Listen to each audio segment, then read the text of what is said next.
Bonjour à tous, donc aujourd'hui on se retrouve dans une nouvelle vidéo pour un nouveau tuto Fimo et aujourd'hui je vais vous montrer comment réaliser le millefeuille. Donc vous aurez besoin d'un rouleau, d'un cutter ou d'un scalpel, de Fimo liquide, d'un vernis Fimo, d'un pinceau, de pastel sec, ocre et marron, de quelques cure-dents, d'un piton,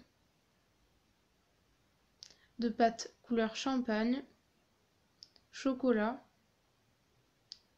vanille et pour terminer un récipient en plastique.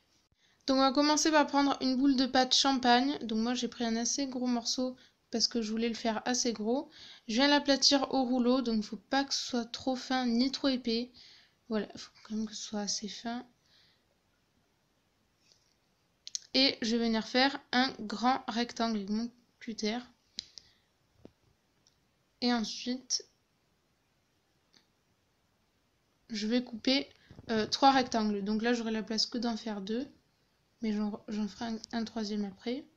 Donc je superpose pour qu'ils aient la même taille.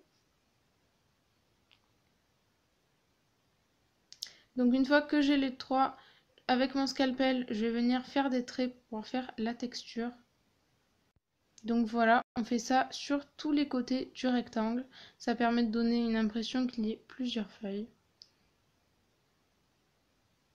Ensuite, j'ai mis un petit piton à celui du milieu, au rectangle du milieu, qui sera au milieu donc. Et ensuite, je vais prendre des pastels secs, donc d'abord ocre, et je vais venir avec un pinceau, je vais venir mettre sur les bords, voilà, pour colorer un peu donc sur les côtés. Et je fais la même chose avec le marron, donc je fais ça pour mes 3 rectangles.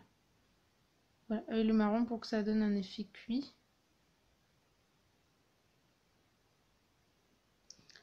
Et ensuite, sur 2 rectangles, je vais venir mettre un coulis vanille. Donc, comme je vous ai montré la dernière fois, c'est de la Fimo vanille mélangée à de l'eau et à de la Fimo liquide.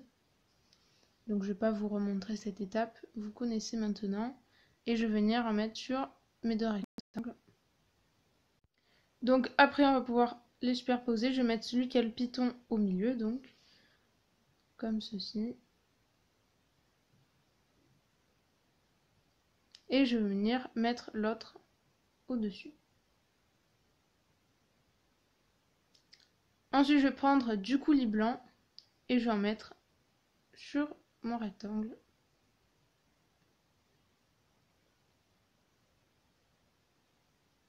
Ensuite, je vais prendre mon coulis chocolat et avec un cure-dent, je vais venir faire 4 traits.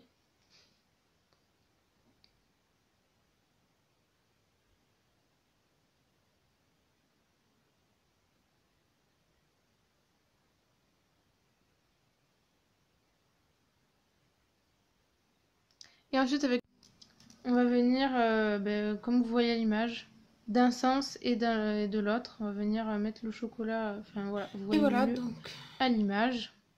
Et ensuite, vous pourrez le mettre au four 30 minutes à 110 degrés. Et voilà, donc ensuite, je l'ai verni et je l'ai monté en porte-clés avec une tour Eiffel et un petit ruban. En tout cas, j'espère que ça vous a plu. Si c'est le cas, dites-le moi dans les commentaires, likez, abonnez-vous. En tout cas, je vous souhaite de bonnes vacances et on se dit à la prochaine pour une nouvelle vidéo. Bye!